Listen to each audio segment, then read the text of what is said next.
Hello mayambu ngasi aigi ano video sida amuka sana taram noksari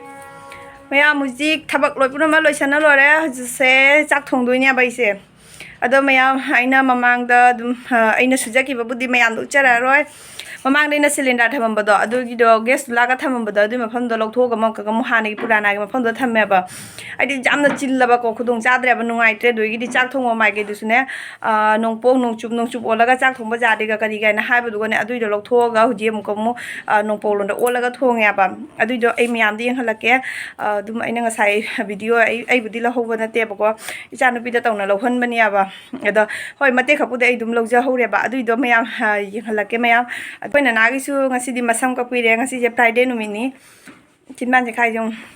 ngasi je Friday numini na nagisu masam ka puire adusu hapake mayam dadi huzik mana lo salambado dagi mathakta light lady ba doi akoi ana thamambado ana dusu lokthoi de imung kari garang ka sune punamak semdo e mong amada leira ba du punama yang halake chai budi chai ri ko ngasi lo punam lo sang hojana tawani na dum chai budi chai ri dum pudum jing minasi mayam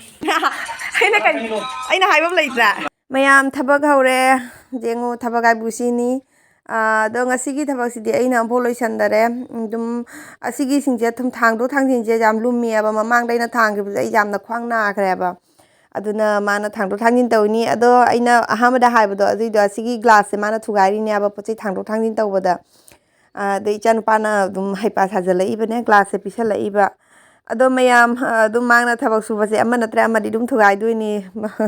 atei su jeng halake mayam kari kari thugai na do ma dum akhutai nandho khotok na nupa ni na ko moina suba se dum nandho khotuna tan na dum tawna kai bane ado mayam ma uji sai ta na tawdana thabak se loisali ne aba ada sigai siga su dum loisalle chai budi chai ri ko mayam ignore tawbi dum ai kai dano ne room ma chai loisan bhamam khangde aba table kari karang se dum hojiki dumaina thamme abane adagi chanupana hai miyam haire idegi asigi sisu jengu miyam sai siga je akhoi thong ama lei aba asi son side su manung lon da su room ama lei adagi asina khekri ni idum kaya thongna de aba sigi thong siga ne ada mayamana glass akai do loisale do glass akai do sumaina rangam da hapsalaga ne kachra pi ba mi duga asigi glass lili akai je tongana pi doini aba natraga di dum kachra mar ta hapsang gi ba taraga di heng ko na sanni roi ja ta dum sa ba khang de ja chat ba khang de ja taw ba ne ko jo pi jo kaino ni dana lili akai bani dana do khong ko ta jo sokani ai dana ne mana dumai tawna thammi bane jomchalaga rangda jomchalaga tawna thammi ba ada hujia khobai ni aidi tonga na bi doi mere ado hujia khobai ni asigi se loisali ni miyam ada aina side ta kaino kupsali se ai ni aba ko aduga kaino tawli bai se nongala pagi thaba ingkhang ja ta ado loisalu bagi haksang je mo mo le aba duna dum ikai na kupsan bani adagi asigi tubiya kari karanga se lopuram se mangna loisan bire mayam jengu nupa ibam leite nupi ibam leite jaha thabak subada natrane mayam aina sure mana sure chama nei maksu maki thabak duty chalura halaga ingona mateng pangda banate mateng mayam ma pangini ada sigana ichanupa ga mobile ni ne chelendra ge sulaga de thangdo thangin tawrina ba de ko munina camera lauri da ina iru maithari abane aduna ni mayam ado mayam ai ngasagi wari do nupa haibam leite nupi haibam leite thabak subada dum aina sura sumana sura su chap manei da aina suraga aina waraga mana wadoini natrane aina khwang nare jahama nare khole aina haibda matumina leiba jaroi ba mani aba wadoido aduna dum aina wadai saru aduna dum nadring haida wadring haida dum maksu dum mateng pangi sumai tawri mayam akhoi imungdi ado sonda bulb ama leiram base asigi se kaino angan ba bulb ne ba huji leiri se mana huji lauthui se angan ba bulb akogi ka hagene khangde de LED gi achauba lupa chamri ga kyanum tae ba sigi bulb se number kyano di khangde 13 la kyanum oibani aba asigi se hana sonda chak thungam ba do ido sonda mulok thoga sonda thamdoi ni myam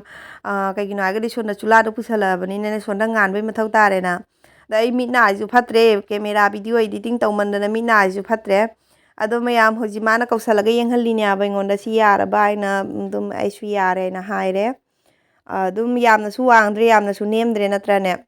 aduni adagi mana si chula kari garanga se loi purma singdok pire ꯑꯗꯨꯝ ꯇꯧꯕꯤ ꯃꯇꯦꯡ ꯑꯗꯨꯝ ꯄꯥꯡꯉꯤ ꯃꯥ ꯍꯥꯏꯕꯨ ꯇꯨꯝꯕꯁꯦ ꯑꯌꯨꯛꯁꯦ ꯈꯔ ꯊꯦꯡꯅ ꯑꯗꯨꯝ ꯇꯨꯝꯖꯩꯑꯕ ꯃꯥ ꯅꯣꯡꯉꯥꯜꯂꯛꯄꯒꯤ ꯄꯨꯡ 4 ꯇꯥꯗ꯭ꯔꯤꯉꯩꯒꯤ ꯍꯧꯒꯠꯇꯦ ꯑꯁꯤ ꯈꯛꯇꯅꯤ ꯃꯥꯒꯤꯗꯤ ꯑꯗꯨꯅꯤ ꯃꯌꯥꯝꯗꯣ ꯃꯇꯦꯡꯗꯤ ꯑꯗꯨꯝ ꯄꯥꯡꯉꯤ ꯍꯥꯏꯔꯣ ꯀꯩ ꯅꯪꯒꯤ ꯗꯦꯂꯤ ꯕ꯭ꯂꯣꯒ ꯍꯥ ꯀꯔꯤ ꯃꯌꯥꯝ ꯑꯁꯤ ꯄꯨꯝꯅꯃꯛꯁꯦ ꯂꯣꯏꯁꯤꯜꯂꯛꯏꯅꯤ ꯑꯗꯣ ꯑꯁꯤ ꯀꯣꯟ ꯑꯁꯦꯡꯕꯅꯤ ꯃꯥꯅ ꯁꯣꯟꯗ ꯊꯝꯖꯟꯒꯤꯅ ꯇꯧꯔꯤꯅꯤ 시가제 디바가제 로이나 탐비라며 아도 탐험 강드라봐 너는 어때 나 하나 태어 탐험 뭐라 티레 이러 하나 탐험 손다네 아마 후징나 손도 오이 그래나 아도 아나제 시다 부터해 아시기 통제 항바자나버기 아나네 통제 좀 아나나 시무강 간그라니 시무강 간그라니 너희 통지나 묵nep 갈락도 숨상나 갈락가니 아버 통지나 ꯑꯗꯨꯅꯅꯦ ꯊꯣꯡꯁꯦ ꯍꯥꯡꯗꯣꯛꯑꯒꯅꯦ ꯁꯣꯠꯅ ꯆꯠꯊꯣꯛ ꯆꯠꯁꯤꯟ ꯌꯥꯝ ꯊꯤꯅ ꯅꯨꯡꯉꯥꯏꯇꯦꯕ ꯑꯗꯨꯅ ꯊꯣꯡꯁꯦ ꯁꯤ ꯍꯥꯡꯗꯣꯛꯑꯒ ꯊꯝꯃꯦ ꯑꯅꯥꯁꯤꯒ ꯊꯝꯃꯦ ꯐꯤ ꯁꯨꯒꯗꯕꯅ ꯑꯅꯥ ꯃꯈꯥꯗ ꯁꯨꯃꯥꯏꯅ ꯇꯧꯅ ꯊꯝꯃꯦ ꯑꯗꯒꯤ ꯑꯁꯤꯒꯤ ꯊꯣꯡꯁꯤꯁꯨ ꯍꯥꯡꯗꯣꯛꯑꯦ ꯁꯤ ꯊꯣꯡꯁꯦ ꯍꯥꯡꯗꯣꯛꯄ ꯌꯥꯕꯒꯤ ꯃꯑꯣꯡꯗ ꯇꯧꯔꯤꯅꯦꯕ ꯑꯍꯥꯟꯕꯗ ꯁꯤꯒꯤ ꯕꯥꯀꯦꯠꯁꯦ ꯁꯣꯟꯗ ꯂꯩꯔꯝꯕꯗꯣ ꯆꯤꯡꯊꯣꯔꯛꯑꯦ ꯊꯣꯡꯁꯦ ꯍꯥꯡꯗꯣꯛꯄ ꯌꯥꯅꯕ ꯍꯥꯏꯅ ꯑꯗꯨ ꯂꯥꯏ ꯇꯧꯔ ꯊꯝꯗꯣꯏꯅꯤ ꯎꯇꯣꯡꯉꯥ ꯁꯨꯗꯣꯏꯅꯤ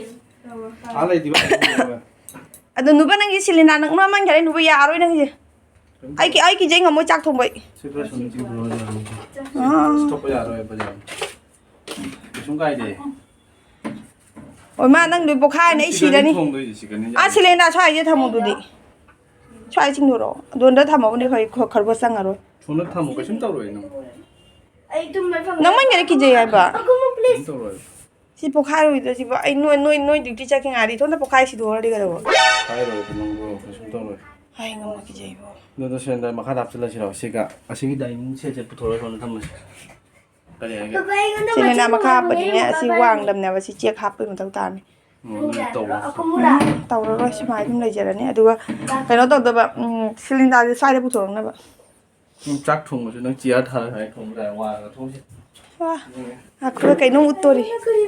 ꯀꯩꯗꯧꯗꯣꯏꯕ ꯋꯥꯔ ꯀꯥꯟꯗ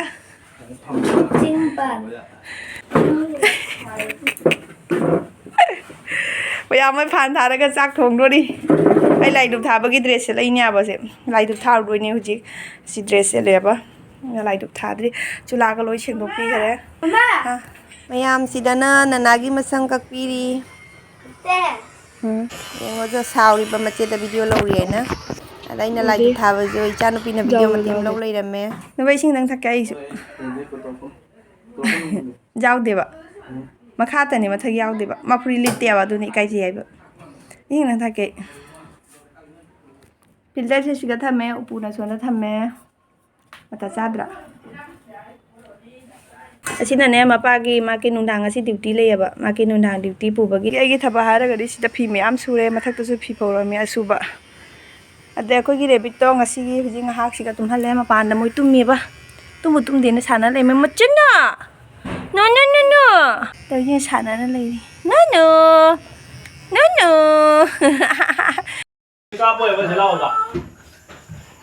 ꯑꯩꯈꯣꯏ ꯅꯅꯥ ꯏꯔꯨ ꯀꯥꯔꯛꯏꯕ ꯃꯄꯥꯅ ꯏꯔꯨ ꯊꯣꯛꯄꯤꯅꯤ ꯌꯥꯕꯗꯣ ꯃꯥ ꯏꯔꯨ ꯀꯥꯔꯛꯄꯗꯣ ꯚꯤꯗꯤꯑꯣ ꯀꯥꯞꯄꯅ ꯆꯦꯟꯁꯤꯟꯈꯔꯦ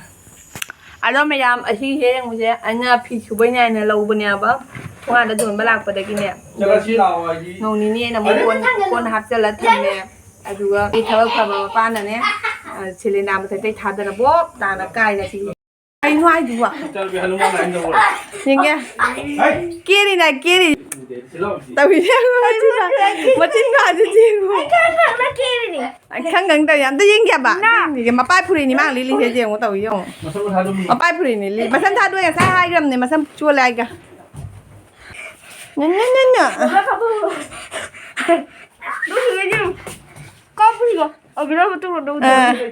मोरोक बोरा हौदोरी मा मोरोक कई बेसन हापचल्ले मयामसिदा मोरोककी बोरा हौरे असी कइनो टेबल से फैरे दुना थावजे सोदत तारे यम न फैजरने तौरा लोरे सोन अताबा माइगे से माइ लुसल हौरे लोरे मोरोक बोरा हौरे बुगुनी थोंबदुना सोंदा लैरे यमलके मयामदा से बुगुनी थोंबदो ꯁꯤꯗꯅꯦ ꯑꯩꯅ ꯄꯥꯅꯤꯄꯨꯔꯤꯒꯤ ꯇꯟꯁꯦ ꯁꯤ ꯄꯥꯅꯤꯄꯨꯔꯤꯁꯦ ꯀꯃꯥꯏꯅ ꯍꯧꯒꯦꯁꯦ ꯌꯦꯡꯉꯨ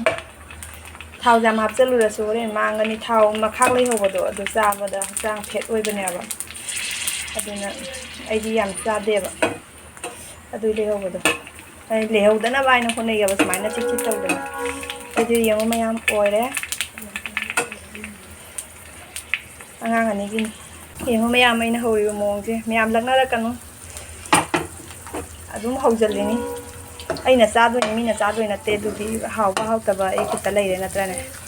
ꯁꯤ ꯌꯦꯡꯉꯨꯅ ꯁꯦ ꯑꯣꯏꯗꯕꯁꯨ ꯅꯠꯇꯦ ꯑꯣꯏꯔꯤꯅꯤ ꯁꯤ ꯌꯦꯡꯉꯨ ꯃꯩ ꯂꯩꯊꯗꯅ ꯇꯧꯔꯤꯅꯦꯕ ꯃꯈꯣꯟ ꯍꯧ ꯊꯣꯛꯇꯣꯏꯁꯦ ꯆꯥꯅꯤꯡꯃꯟꯕꯒꯤ ꯑꯗꯨꯝ ꯍꯧꯔꯤꯅꯤꯗ ꯊꯥꯎꯁꯨ ꯂꯩ ꯊꯥꯎꯕꯨꯗꯤ ꯂꯩꯌꯦꯕꯅꯦ ꯁꯤꯗ ꯊꯥꯎꯕꯨꯗꯤ ꯌꯥꯎꯔꯤꯑꯕ ꯑꯗꯣ ꯊꯥꯎ ꯍꯩꯔꯔꯣꯏ ꯑꯇꯩ ꯑꯩꯅ ꯑꯁꯤꯒꯤ ꯕꯣꯔꯥꯁꯦ ꯌꯥꯝ ꯆꯥꯅꯤꯡꯉꯕ